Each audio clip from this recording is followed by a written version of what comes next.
Let's talk to Peter Dowd. He's Labour's Shadow Chief Secretary to the Treasury, and he joins us. Good morning to you, Peter. Good morning, Julia. Good morning. So do you think it's all still to play for?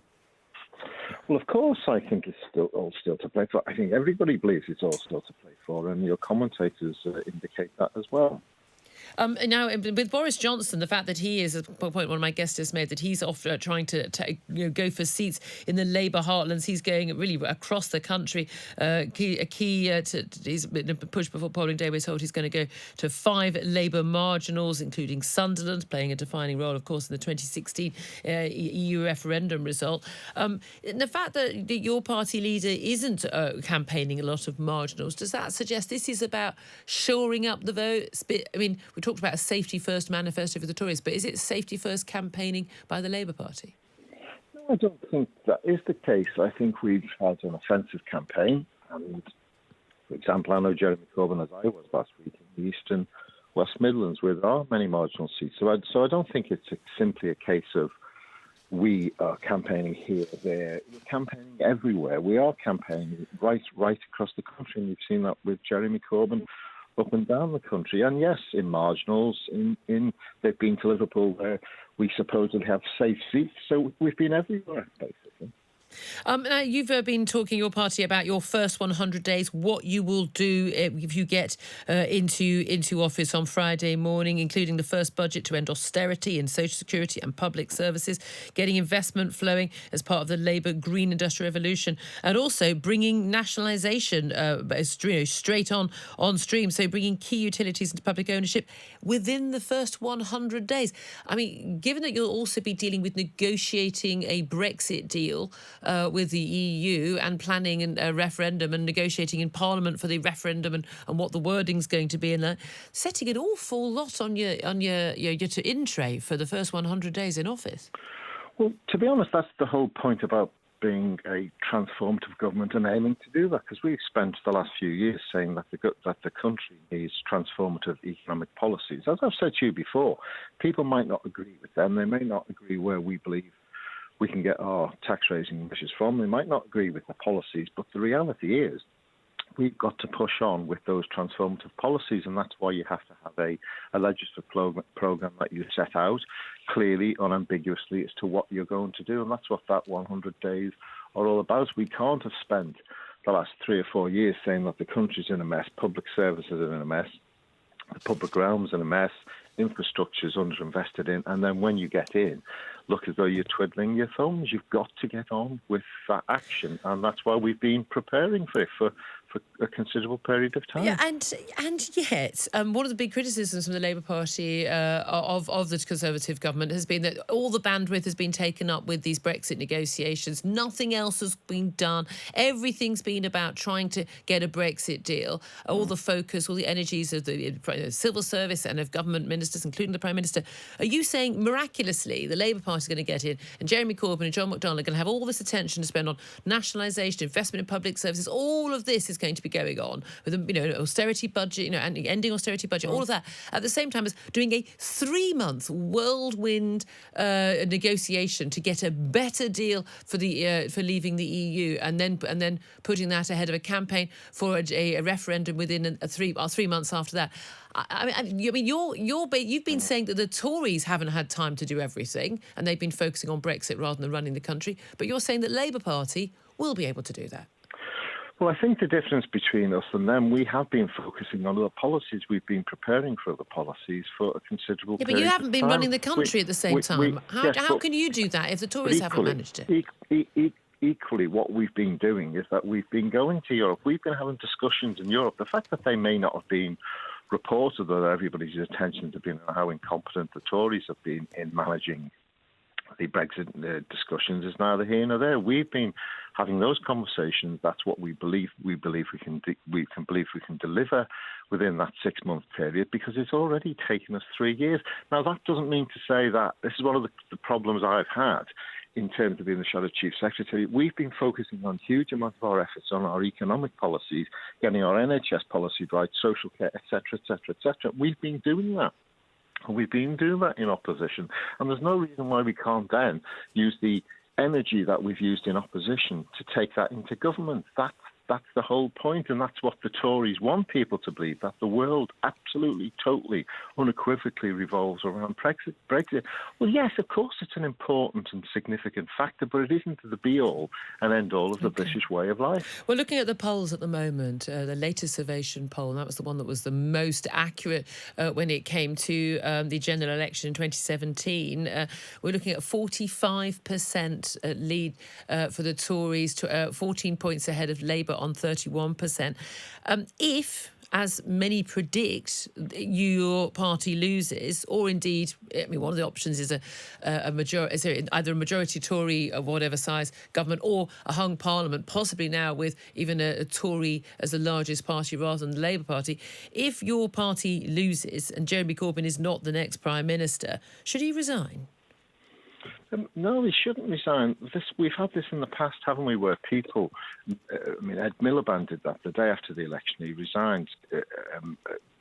Pretty much all party leaders do that, don't they?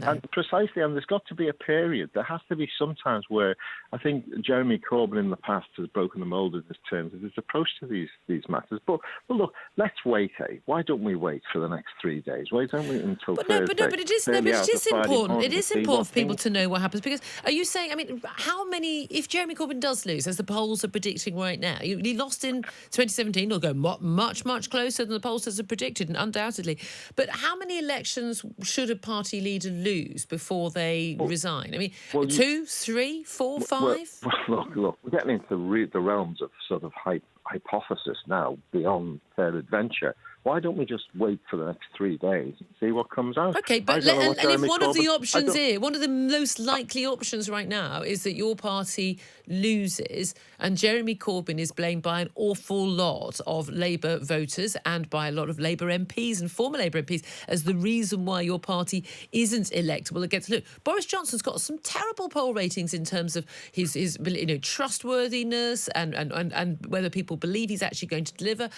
But your party isn't able to make capital on that because of your party leader. So I'm asking, it's a reasonable question. It's not in the realms of hypothesis or into the distant future. If on Friday morning the Tories are back in government, they're delivering Brexit, they're carrying on with the policies which you say are terrible for the country, should Jeremy Corbyn resign? Well, you just asked me and I said, no, I don't think he would, but I don't think he should. That's what you asked me. I gave you look, you asked me a question. You can't take... in a sense, no for an answer or yes for an answer. The bottom line is, I've said it clearly, no, I don't think he should, but I don't think we're in that territory. And why don't we just wait for 3 days and then ask me again, Julia? Okay. But would I get a different answer in 3 days? Very tempting and trying to be as clever as usual, but I'll decline that one. I've answered it. I can't. You have no. To be fair, you have answered it. Let's talk though just finally about the issue of anti-Semitism. It's all over the papers in the last week. I mean, it's all over everywhere. Latest revelations in the Sunday Times at the weekend revealing. Let's be honest. When Jeremy Corbyn and John McDonnell say we've done our best to deal with the issue of anti-Semitism in the party, it's a few bad apples. We're trying to deal with it. That's simply not true. And even John McDonnell said at the weekend that he's worried that the claims about anti-Semitism in the party and a failure to tackle it could actually cost votes on Thursday. Why on earth has your party not dealt with this issue? Well, I think we've dealt with the issue significantly. And this sounds slightly hackneyed, but it's true. We can't tolerate any anti-Semitism to any one individual person, let alone 2 or 3 or 5 or 10. And we're doing what we can within the party structures, doubling the resources we've set aside, having a position where we can automatic exclusion of people from the party. So we have been doing significant work on tackling the issue about anti-Semitism. Last few days of the election campaign, I imagine that you, like most people in this country, are quite relieved. It's almost all over. However, it does feel like it's almost all over for the Lib Dems in particular, because you started riding on a high, you're plummeting in the polls, not as much as the Brexit Party have, but that was probably a deliberate decision by them. Your entire campaign based around Joe Swinson as a possible future Prime Minister, revoking Article 50. You're backtracking even before polling day. What went wrong? Well, the election is decided in Britain in key seats. So a general election is 650 separate elections. And in the key seats that we need to win, both to increase significantly our number of MPs and to stop Boris Johnson getting a majority. Our figures are really good. So in those target seats where Liberal Democrats can win the election from our point of view to be able to get us the MPs to vote to stop Brexit, I think we're looking at a really good result for us. So I disagree with your analysis. I think you're right, our national opinion polling hasn't been as good as we wanted. I don't disagree on that. But in the seats where it matters, where the election is fought and lost, we're seeing really good results. Well, and that means that people are responding positively to our message. Now, but this is rather different from what your party and your party leader was saying only a few short weeks ago. I mean, I want to be the next Prime Minister. I'm a candidate for Prime Minister of this country, when clearly she was not. You were talking about, sweeping the nation, revoking Article 50 if you got a majority. Now you're talking about hopefully winning a handful of extra seats in key target marginals. Well, I think it's quite right for a new leader to be ambitious. And I'm surprised that... Is that ambition or is it hubris? No, I think ambition is the right thing to do and the right thing to say to the country that you want to win an election. I don't think that's unusual for a party leader, Julia. But the fact is, the national opinion poll hasn't gone as well as we'd like. However, this is my key point. Everybody knows that it's a seat-by-seat fight. And in the seats that Liberal Democrats, mainly fighting the Conservatives, can win, we're doing really well. And I think if we can win those Tory Lib Dem fights in particular, we can win a number of seats from Conservatives, stop Boris Johnson getting a majority, and then we can, working with people across parties, as we saw in the last election, get a people's vote. And in that situation, let's just, hypothetical, Boris Johnson's short of a majority by 10 seats thanks to Liberal Democrats, then he's going to have to come forward with a people's vote. He'll have no choice. We can stop Brexit. And people who vote to remain, the 48%, the 16 million plus, they can have that voice. Well, you say you can stop Brexit in the event of a hung parliament and Boris Johnson being forced to have a second referendum. But I mean, the polling doesn't necessarily suggest, and the results of actual real-time votes doesn't suggest that you do actually have a majority. If we go 2016, 52% for Brexit. 2017, 83% of people voted for a party, Labour and the Tories, who promised to implement Brexit. In 2019 European elections, I know you always say how well the Lib Dems did. The Brexit Party did a heck of a lot better than you. They've got a heck of a lot more MEPs than you. Now we're looking right now, again, it's the Conservative Party that's riding high in the polls as the party promising to deliver Brexit. I mean, there might be a clue in all of that perhaps the British people, as a majority, want Brexit. Well, actually, if you look at the polls and add up those people saying they're going to vote for particular parties, it looks like to be a majority for parties who are advocating a people's vote. That's not the same. That's not the same as saying they support Remain, though. No, but I think that is true, and that's partly made difficult because Labour's position is unclear, and I'm not going to dispute that with you, Julia. There's a lot of Labour people who seem to, like the Liberal Democrats, want to remain, but the leader of the Labour Party and a few others are unclear. It's difficult, therefore, to interpret things quite in the way that you. Well, the latest Salvation poll puts Tories on 45%, Labour 31%, Lib Dems 11%, Brexit Party 4%, Green Party 2%. So it's 49% for people who are promising to deliver Brexit of different versions, and it's 44% for parties that, if you include the Labour Party in that, and that's not necessarily the case, who would want to stop Brexit. Let's talk though about you've got legislation ready to go. You've got two draft bills ready to go in the event of a hung parliament. So you can actually put through legislation for a second referendum as soon as Parliament returns immediately after the general election. Realistically, you're saying, look, that Jeremy Corbyn would do that. They've pledged to do that. But realistically, the Conservatives wouldn't do that, would they? And if they did, they certainly wouldn't be putting together the same options as you might get under a Labour government. Those are very different propositions. Well, we saw in the last Parliament Conservative MPs basically disagreeing with each other the whole time. That's why Brexit's been such a mess. We saw some Tory MPs supporting a people's vote. I don't know what's going to happen in the next Parliament, just like you don't. All we are saying, it would be very clear and transparent, here's legislation. If it was a Tory minority or a Labour minority, they could pick this legislation up. We can table it as an opposition party and try to get people to come behind it. It is really possible. So there are some people who I've met on the doorstep, and they say, well, how long would this whole thing take? And actually, we're showing today that you could get a referendum done before the summer, and if people voted to remain, and obviously we don't know the outcome, can we, Julia, but if people vote to remain, then Brexit would be finished.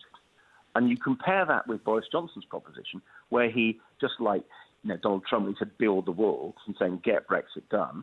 Well, get Brexit done will take about 4 or 5 years under Boris Johnson. First of all, he's got to get the legislation through Parliament if he has a majority and if he can persuade all Tory MPs to come together for a change. Then he'd have to go into negotiation on the trade deal. And most trade negotiators reckon that will take at least 2 or 3 years. OK, Sir Davey, though, just finally, can I ask you a very simple question? Do you think you'd have done a better job than Jo Swinson as leader? I think Joe's done a fantastic job. Do you think you'd have done a better job? Listen, Given that the more voters have seen of her, the less they've liked her, apparently, do you not think if you'd won, you'd have done a better job? I've been pushing the same policies that Joe has been pushing. But do you think you'd have done a better job?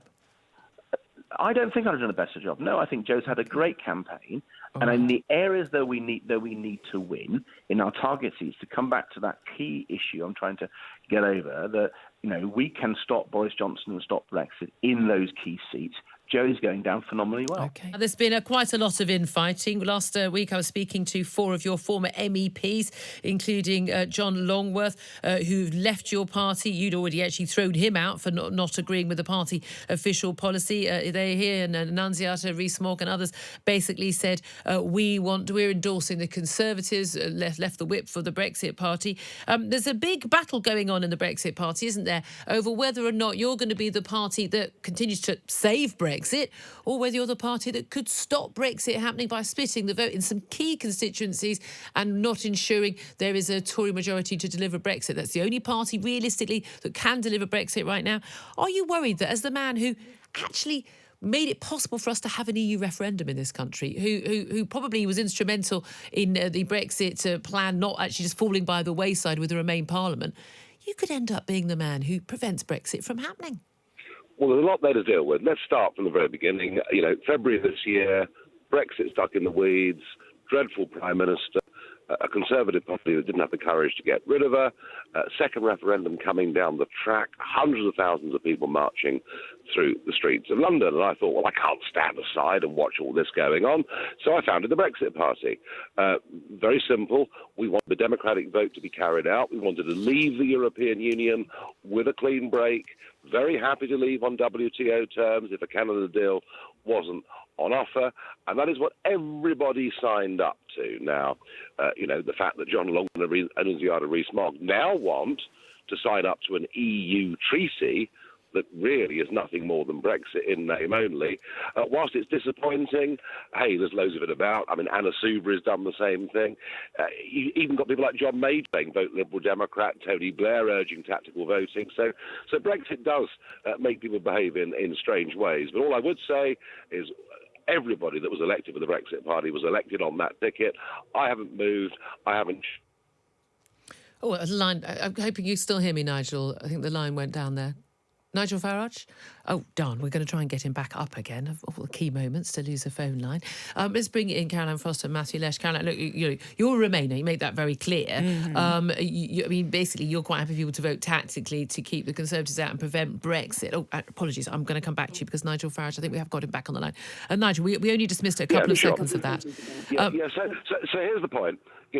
We got rid of Mrs May, we put Boris Johnson in. He has taken a much more positive tone on Brexit in some ways. But I looked at this election and I thought, right, OK, we've moved the Prime Minister. At least briefly, he was talking about a Canada-style free trade deal, about not being aligned with EU rules. And I looked at where our voters come from. And in the South and South West, our voters come overwhelmingly by about 2-1 from the Conservatives.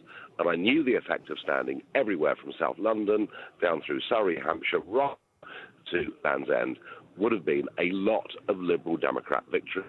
That would have taken us much closer to the second referendum. So we are not Right, we're going to persevere with this line. This is something of a nightmare. Tories. We got you right. We got you back. Let me summarise. We'll try and fix that phone line. You're saying, look, you withdrew candidates in a huge number of seats where you would have possibly cost Tory voters, Tory MPs. Goodness me, we have dropped his line completely. As you can hear, I think he was probably on the move. Something of a problem with that. Caroline, let's come back to you then. I mean, you'd be happy with the tactical voting. There's been a lot of talk about tactical voting. I wonder how many people actually do it on either the Remain or the Brexit side. But certainly we've seen the collapse of the Brexit Party vote, given the fact that at least half the seats the Brexit Party stood down, but also that actually lots of Brexit voters say, do you know what, the Boris deal for Brexit is good enough, we'll take that. And therefore they taking their votes which they'd given to the Brexit Party and taking them back again. Mm-hmm. Do you think we are going to see this major realignment? I think it's happened. I mean, I think Boris Johnson, by not sort of tipping to Nigel Farage's threats and reassurances and all of the above, I think he's effectively squeezed the space. OK, Caroline, thank you. We've got Nigel Farage back. Nigel, apologies for this. Don't know what's going on. I think the phone. Tell you what, if this...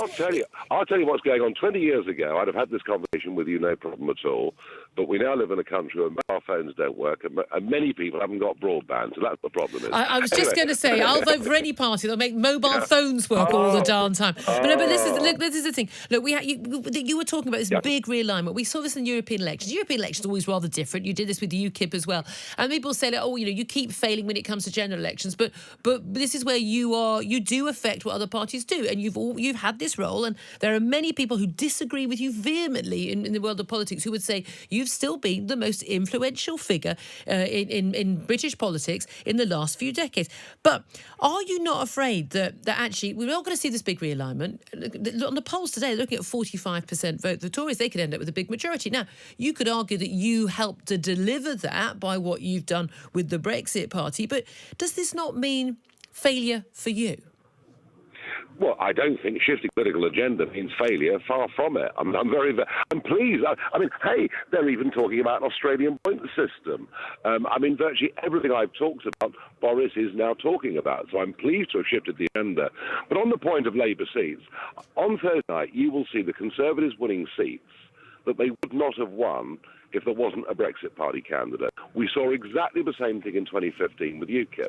There are millions of Labour voters out there who never vote Conservative for cultural reasons. I'm particularly thinking about some of the former mining districts of this country. So we will actually help in the Labour seat, Boris, to win seats. The biggest difficulty I face is that in the constituencies that have not been Conservative for 100 years, where we are the challenger to Labour, the only split on the left side is there's a risk the Conservatives split our vote. So, look, there's going to be a Tory victory. But here's my other problem, Julia. I may well have changed the national debate on Europe and immigration, but what's clear to me is both Labour and Conservative want things to go back just the way they were before. And actually, what 3.5 years has shown us is that our politics does not work. A 19th century set of institutions not fit for the 21st century, a voting system that is wholly unrepresentative, that makes many millions stay at home because they think, what's the point? It's a safe Tory seat, it's a safe Labour seat, a postal voting system open to fraud, abuse and intimidation. How on earth we're allowing it to continue, I don't know, and a system of patronage and peerages, worthy Henry VIII's medieval England, where friends, supporters and enemies are bought off or rewarded peerages to be put into a House of Lords that I just want to see abolished and replaced by an elected upper house. So I'm all now for, if we do get a formal Brexit, and by the way, if Boris passes the oven-ready deal, we're in for years of agony. I'll make that prediction to you, because it's not Brexit. But beyond that, we need genuine, fundamental political change reform. So, I am the new radical. I did. There's lots more I want to talk to you about, but obviously we lost quite a lot of time with the phone problems. Can we talk about your plan, though? Let's just say the polls are right. And again, they've been wrong before, and we have a big Tory victory. We get a Brexit on the 31st of October, a form of Brexit, at least as many Leavers would regard. You're not happy with that form.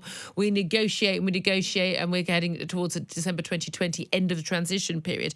You said you're going to rebrand the Brexit Party as the Reform Party and to continue campaigning. What role do you think the Reform Party would have, and what would you want to reform?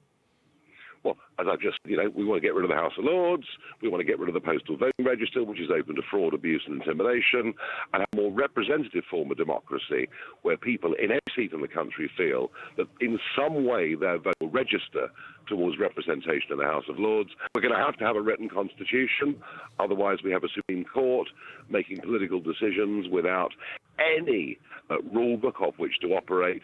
And I also want us to have a form of direct democracy where we can call national referendums on issues and the results would have to be legally binding. I think all of these things would rejuvenate our democracy and perhaps give us a system that is fair and works. Because this is the election, not about who you are going to vote for, it's the election about who you're not going to vote for. It is overwhelmed with negativity, and that's what first past the post politics does in modern age. And just finally, though, in your own constituency, you've stood down a Brexit Party candidate, constituency where you live. Are you going to be voting for the Conservative Party candidate? Well, I wanted to when Boris was talking about a Canada-style trade deal. Yeah, that's good. We've got him onto the right place. I listened to him in debate last Friday. And he's now talking about oven-ready deal.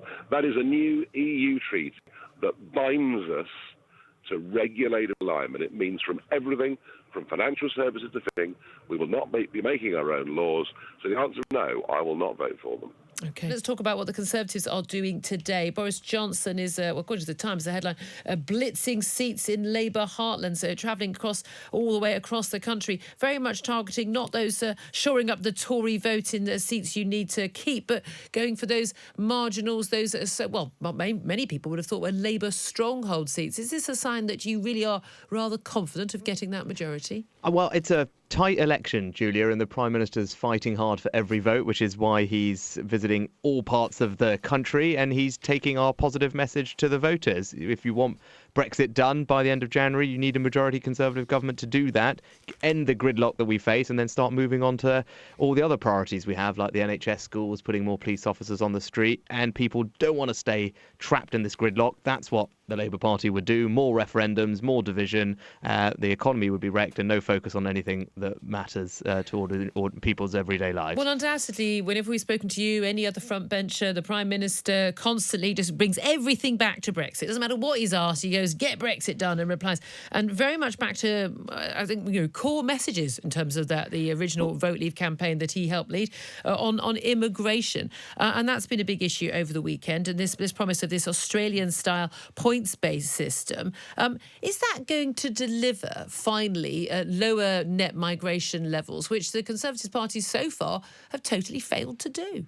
It will, but you're right, it does all come back to Brexit, because that's what's really just, Parliament has been paralysed by Brexit and everyone is fed up, and I sense that. I'm sure you sense that as well, talking to people, and we just want this over. So that's why everything does have to come back to Brexit. Once we can get that done, which we will do with the deal that we've already got, we can then move on to everything else. And yes, immigration is a perfect example of that. That's something we can do after we leave. We're going to have control of our immigration system for the first time fully. It means we can introduce an Australian-style points-based system, means we can be responsive to the needs of our economy and society. But yes, immigration will be lower under that system. But the key thing is we will be in control of it. And that's something we can only do after we leave the EU. When you say we will be in control, yes, the EU won't get to decide who can come and live here. But who is this we? Because the decision on numbers, on whether or not the skill level we want and whether people can come to this country, we know that if you're highly skilled, you'll be wanted. If you're a high earner, yes, and that's what voters have always said.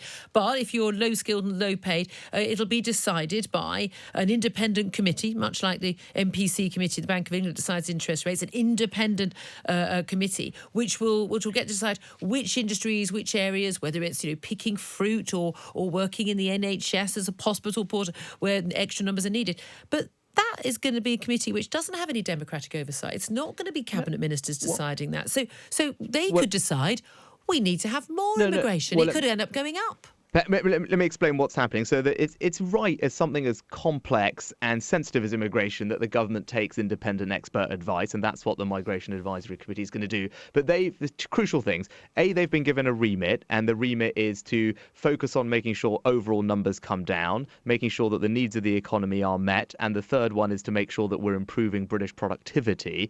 But crucially, the other thing that people should know is the final decisions and accountability for the system will always be with the Home Secretary in the British government. And that's the exciting thing, that the Home Secretary, the Immigration Minister, can come on your show, be accountable to your listeners for our immigration policy. But we can only do that after we leave the EU, which is why we must have a majority Conservative government so we can get this deal done by the end of January and then start focusing on all these things like immigration, like investing in the NHS, putting more police officers on the street. I think that's what people want from their politicians now. And, we've got a hard fight for the next 3 days and we want to make sure we take that message around the country. Thank you. But why would low-skilled, low-paid workers want to come and work here in Britain if they're only allowed to come here on a temporary visa and not allowed to bring their families? Well, we've always been an incredibly attractive place to come because it's a great country. Because it's a great place to come and live people and work. can stay and they can bring up a family here and live here and stay here forever. If you're told if they only can come here for a year or two, why would they want to come and make their life here? Because it's an economic opportunity for them, and that's why they're coming today. And that's why they will come for 2 years and then sod off home. No, well,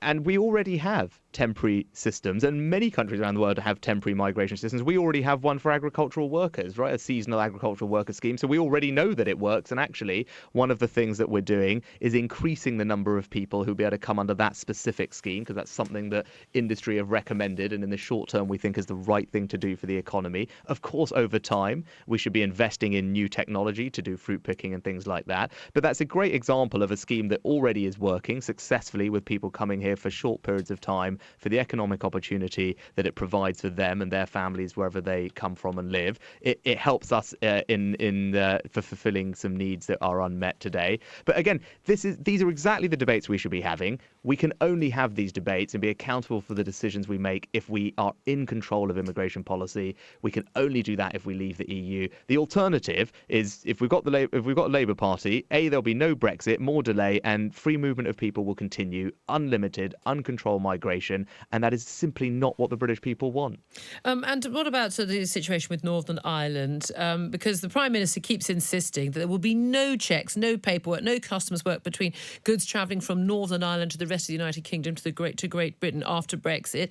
The Brexit Secretary in the past, Stephen Bartley, has said there will be. So who's wrong? No, the Prime Minister is right, and the document itself... So the Brexit Secretary doesn't understand the plan? No, I'll address it in just a second, Julia, but the document, the withdrawal agreement, in black and white says that Northern Ireland will have unfettered access to GB. So that's crystal clear, and the Prime Minister's right. What the Brexit Secretary was referring to is that we've agreed with the EU that there are some sensitive things, for example, the illegal wildlife trade, where we do want to make sure we're checking things that are leaving to make sure that we're protecting species and things like that, and endangered species. And of course we will work with our European partners to find a way to do that. And in fact, Article 6 of the treaty specifically talks about the Joint Committee and ways that we can work together to make sure that that's as fluid as possible. But I think everyone would agree those are the kinds of things, whether you're leaving Northern Ireland, GB, UK or anywhere else, all countries want to make sure we're clamping down on things like illegal wildlife trade, and of course we will carry on doing that in a sensible way. But unfettered access doesn't necessarily mean there won't be paperwork, and we know that paperwork slows things down, makes it more expensive for businesses,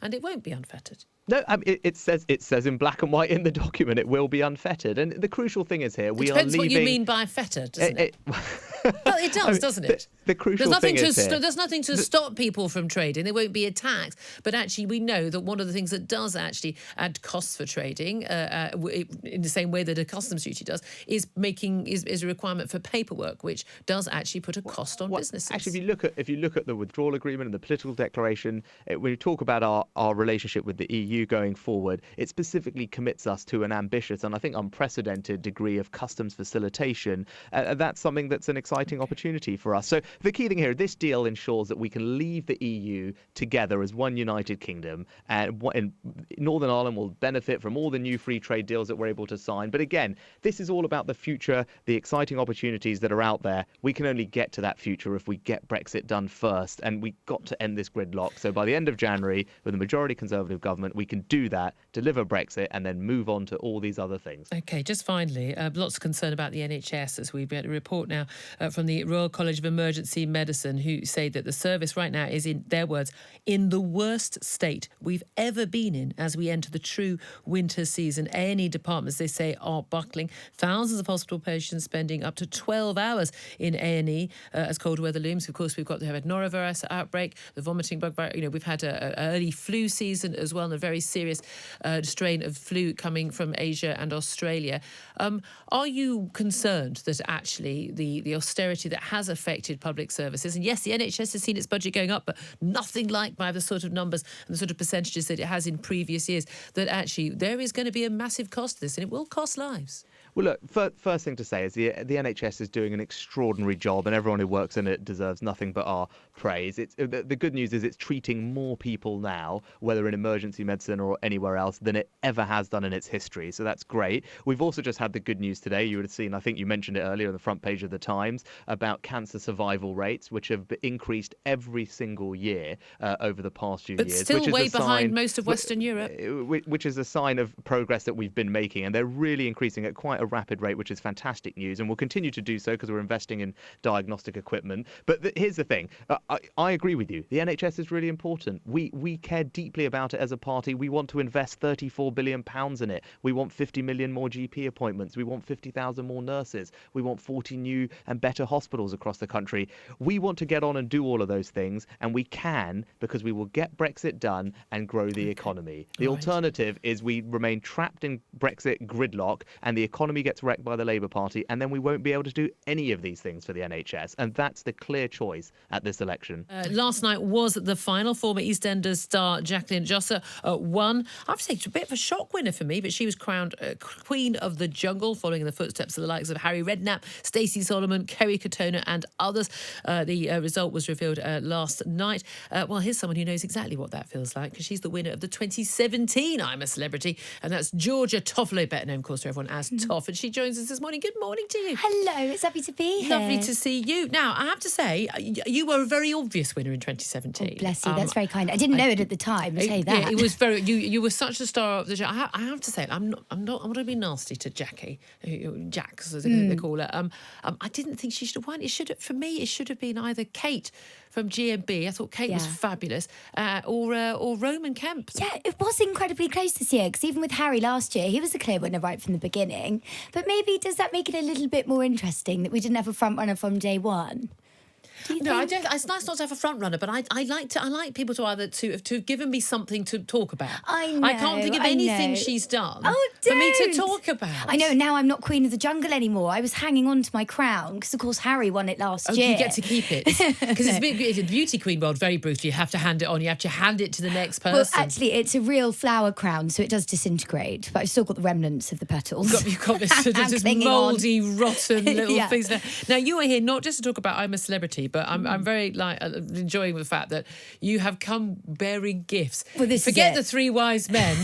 One glamorous girl. That works for me, because what have you brought for the team this morning? Well, I thought you might like a sausage and egg McMuffin. Sausage. It was sausage. I thought you might just want one. So, I would say to people, if you want to come on my show, we're really easy. We're really easy. I thought you'd like it. If you promise to bring Perfect. in McDonald's breakfast for everybody on the team, you can come in and talk about anything you want. Well, this is it. I was just laden with gifts. I had the best time. You've also got a McDonald's festive sweatshirt. I've just realised the bauble. And it's just rather interestingly everything. placed over your left breast. But yes, so I went into it on this morning, thought I'd bring you a bit of brekkie. And I mean, all the stars have aligned. Christmas has come early, in my opinion. So they've opened breakfast for an extra half an hour every morning. So it's gone from 10:30, because I always miss it by 2 minutes. And now you can get brekkie until 11 o'clock. This is good news, people. I mean, this it's a game good changer, news. isn't it, everyone? Caroline Foss, Matthew Lesh. That is a gift. Freedom personified. I have to say, when we go to Conservative to Labour Party conferences, wasn't allowed at Labour one this year. That's a long story in time. But I don't like to make jokes anymore. But we you get at the hotel. Hotel breakfast starts at 6:30. Yeah. We're already on air there. We're already in the conference centre. Breakfast always finishes at 10 or 10:30. We're still at the we're still on air and never get breakfast. So there's always someone sent out on the Mucky D's run. Oh, gosh, nothing better. I do have a question. Am I allowed? Yeah. Yes. Here we go.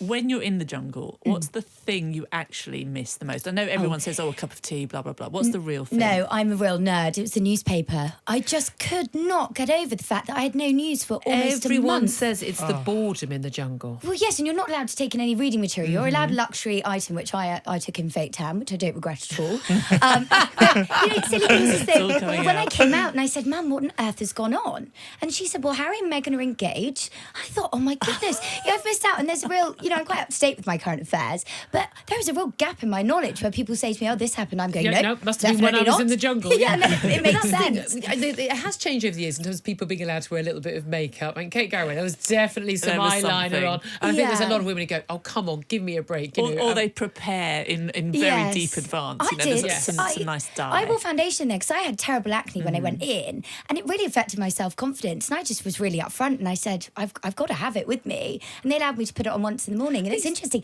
by the end of it, my confidence had grown so much I didn't wear it. But isn't it interesting? And again, that doesn't bother anybody else. You're still living the deprivations. I'm amazed by how many people, though, who go into Strictly, and I'm a Celebrity, who are absolutely convinced that you get pizza in the evening. And it's all and you'll go off to a hotel. And Harry I've never watched it. He was absolutely convinced by this. But you really don't. I mean, most people lose about 2 stone. I've always thought I want to do it to be paid to lose weight.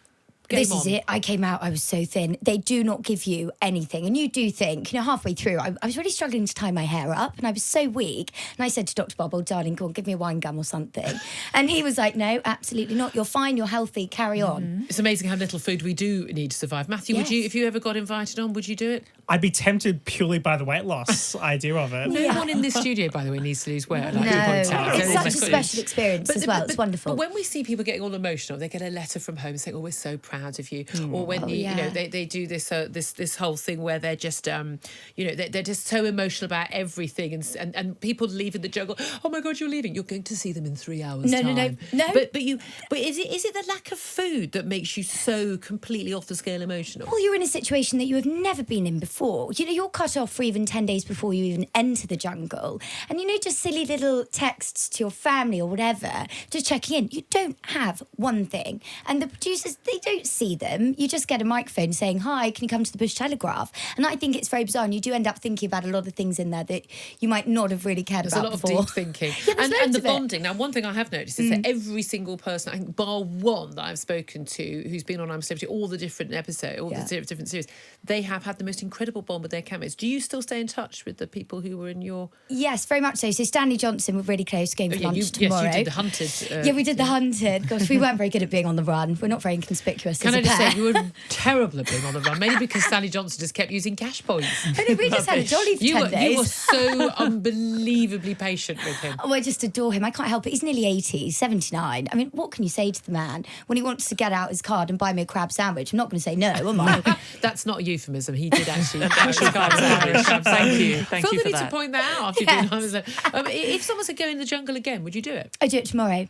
I really loved it. I was like a little jungle Jane in there. I really enjoyed proving to everyone that you can be like small and blonde and prance around in a bikini, but you can actually be quite capable at the same time. Oh yeah, no, that was very clear. I think your journey was what was so important. We love the journey. You had the most to travel. I think. We love the journey. So true. I mean, do you get into any of the other big sort of prime time sort of reality shows? I mean, I'm a Celeb and Strictly. They're my autumn. Strictly is such a commitment, though. Would you do Strictly? I'd love to see you on Strictly. Well, no, I'd like to do things that I can win. I don't think I could ever win that. I've got 2 left feet. I got to dance with Ali Ash the other day. He's a bit of a hottie, isn't he? And how was it? Did you make you feel wonderful? He did a waltz. I just sort of stood there and sort of flopped around. But surely his whole magic is about making you look magnificent.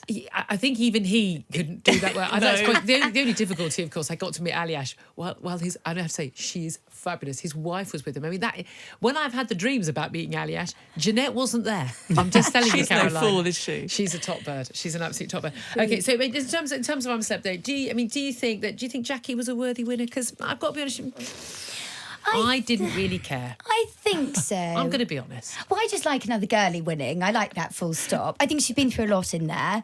And yeah, I mean, I did have a soft spot for Andy. I think he was so unintentionally funny.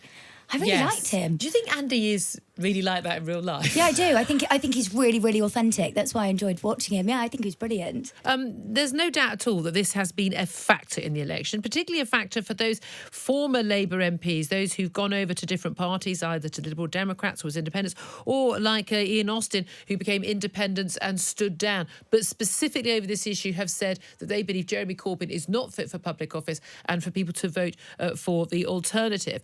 How big a factor do you think this has been, though, for ordinary voters? Well, it's been a factor, I would say, since 2015. So it's been a factor now in a couple of elections. And really, we hope that people stand with the Jewish community whether there's an election or not. And as far as we're concerned, the Labour Party has become institutionally anti-Semitic under Jeremy Corbyn. We've seen Jeremy Corbyn himself revealed to have engaged in numerous anti-Semitic incidents himself, and we consider quite clearly that he is himself anti-Semitic. He has a problem with Jewish people. And whether or not there's an election on, we think that there is no place for this in politics. We think it's extremely regrettable that we're in the kind of position we're in now. And you'll remember the Chief Rabbi's intervention not long ago, where he said that he felt that the soul of the nation is at stake. And I think that a lot of people in the Jewish community felt he really spoke for them at that moment, because we think that we should live in a country where anti-Semitism is not a political issue.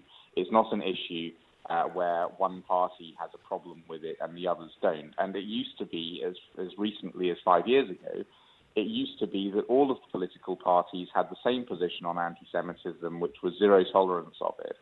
And whilst John McDonnell can apologise all he likes, the fact is none of the people who could in Labour have actually taken action against anti-Semitism.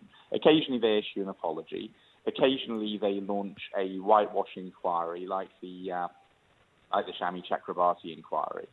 But never do they actually take action. Never do they own up to the problem properly and truly punish and take action against the people within the party who are perpetrating these acts. And we have seen, not just in the last weeks, but over the last few years, a litany of revelations about anti-Semitism in the party, not just people talking on the borderlines of anti-Semitism, but people talking about Holocaust denial, people talking about really old, disgusting tropes about Jews.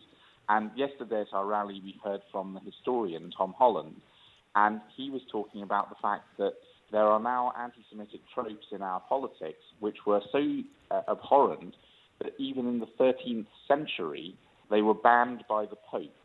So we now in our politics have regressed to a point where we are actually repeating libels against Jews that were so offensive that they were banned in the 30s. Yeah, I mean, but this is the issue. I mean, the front page of the Sunday Times yesterday, they had secret files, which is a leak of documents from the Labour Party's own disciplinary department. We've been seeing the contributions from Jewish Labour movement last week in terms of their sort of massive dossier involving leaks from 70 different past and former Labour Party members about their concerns. This is actually from leak of documents from the actual department in the Labour Party.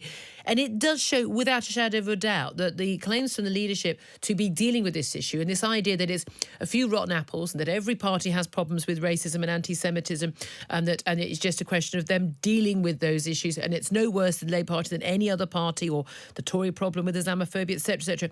This shows categorically something which many Labour MPs, not just Jewish MPs, but many Labour MPs have said is the case, which is that the Labour Party is not actually dealing with this. There isn't a will to deal with this. And people who have, as you say, talked about Holocaust denial, I mean, quite apart from being an anti-Semite, you're just stupid at that point. I mean, you're just plain stupid.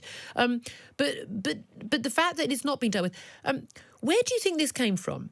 Because I just spent a lot of my formative years in North London, a very large Jewish population. I don't remember ever that my friends went off to synagogue and that they had to have guards outside the synagogues. My daughter's 13. She goes to a lot of bat mitzvahs, the coming of age for little girls.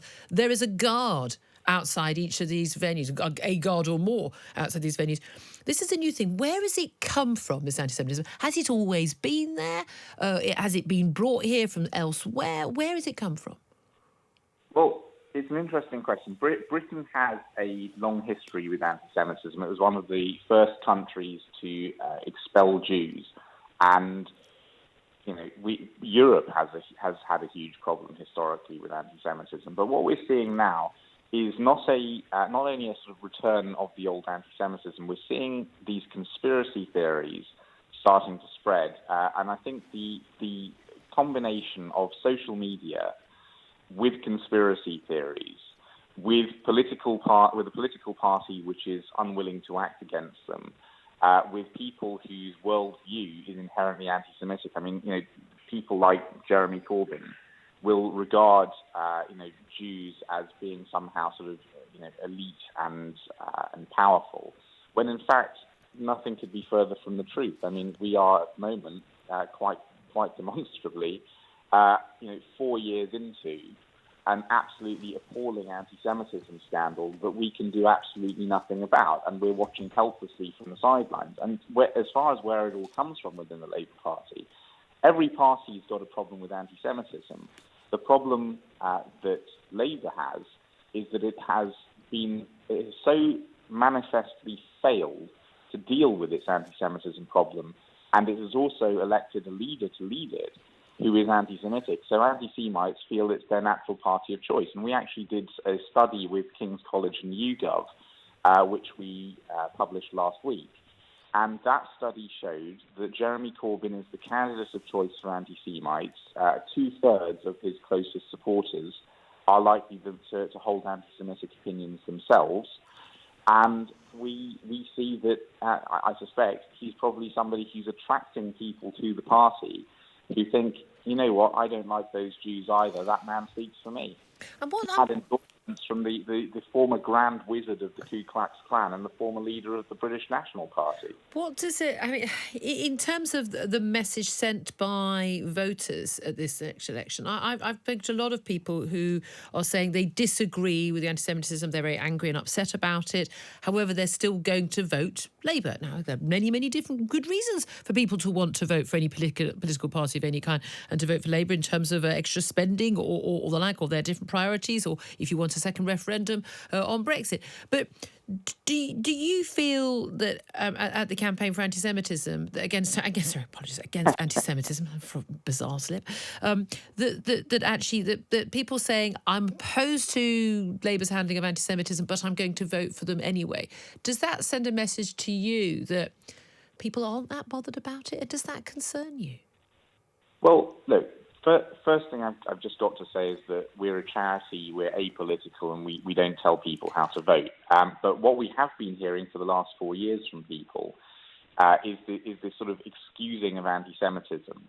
So we will hear people saying, we're in a situation of national crisis, and I just don't think anti-Semitism stacks up in the order of crises. And there was a really interesting debate between Sir Richard Evans and Anthony Julius. And of course, Anthony Julius is one of the lawyers who worked on the Deborah Lipstadt versus David Irving libel case, where the Holocaust was essentially on trial.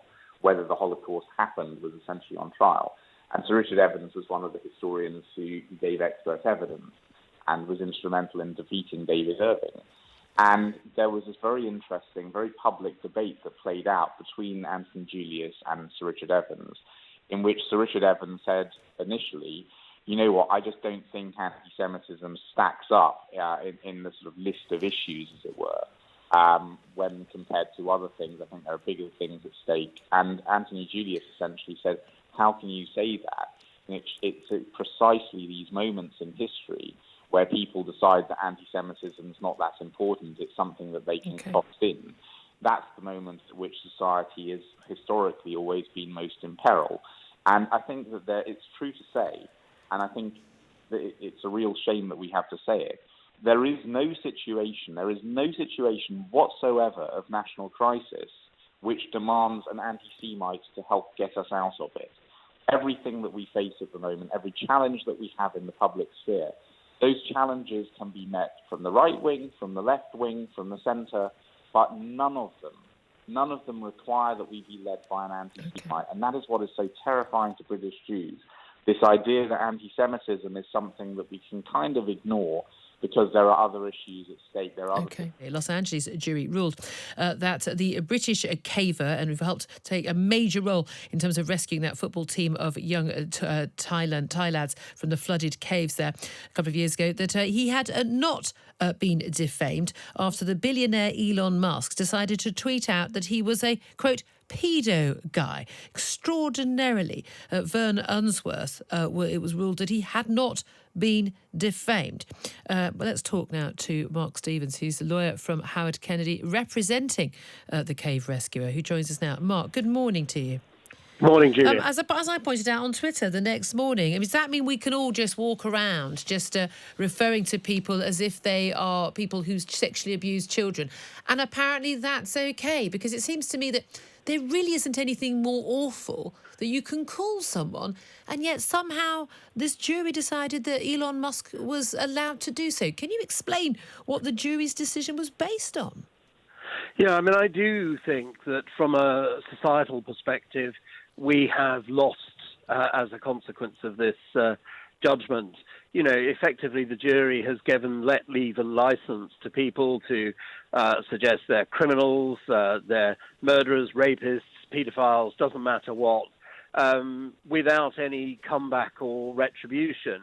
Until now, we lawyers who call Twitter libels twibles had thought that those cases were susceptible to suit, and in particular this case, because not only did Musk say that Vernon was a suspicious expat living in Thailand and called him a pedo guy. He then goes on to say, bet your bottom dollar it's true.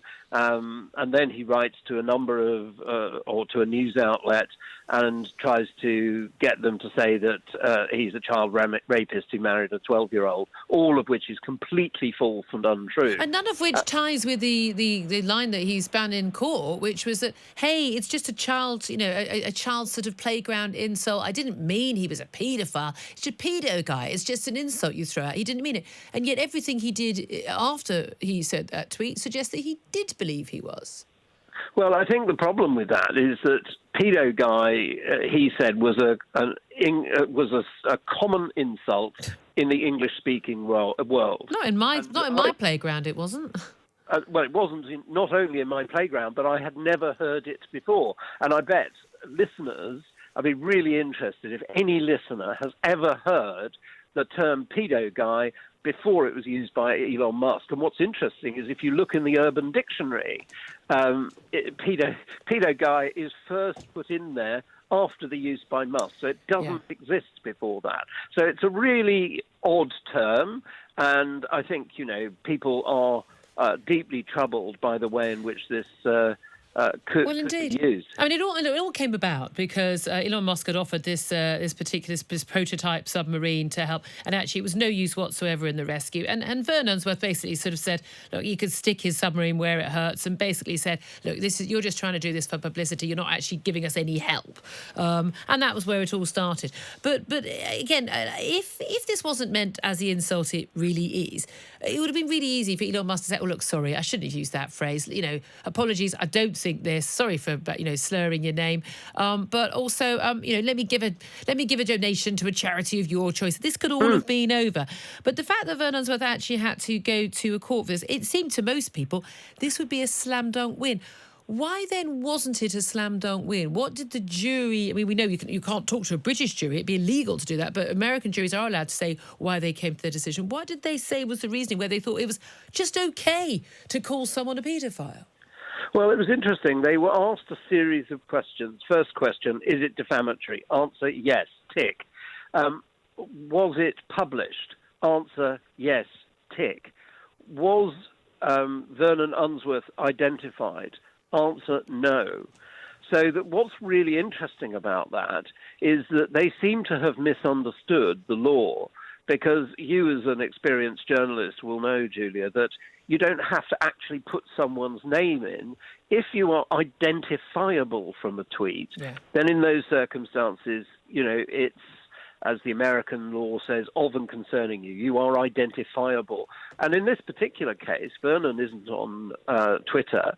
It was only drawn to his attention what Musk said by other people telling him about it. Yes. So by definition, they had identified exactly. it. Now, do you think? I mean, obviously, initially this case was brought in the British courts. It ended up having to go through to the American courts.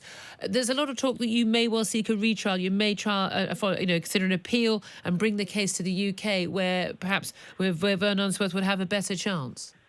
Well, two things there. One, we did issue proceedings in the UK. Obviously, Vernon would much prefer to have been vindicated by a British court and a judge. But Mr. Musk was too pusillanimous to come and actually fight in the court here and give an account of himself. I think he hoped that Vernon wouldn't pay the cost of flying the witnesses 5,000 miles, putting them up in a courthouse near 20 miles away from where Mr. Musk lives. So he's effectively put as many obstructions in the way of achieving justice as it is possible for a bullying billionaire to do. The second is that because the jury appeared to have made this catastrophic error of applying the law to the facts. And, that isn't a criticism of the jury. The juries do their best. They get it as far as they can. But that's why we have appeal courts. Yeah. Occasionally they do get it wrong. Well, I, for one, wish him very luck. I mean, Vernon Unsworth, look, he was absolutely crucial in the rescuing of those schoolboys in Thailand. And I have to say, I think it's absolutely outrageous that he should have that slur against him. And he's been honoured by the Queen, because of his heroics.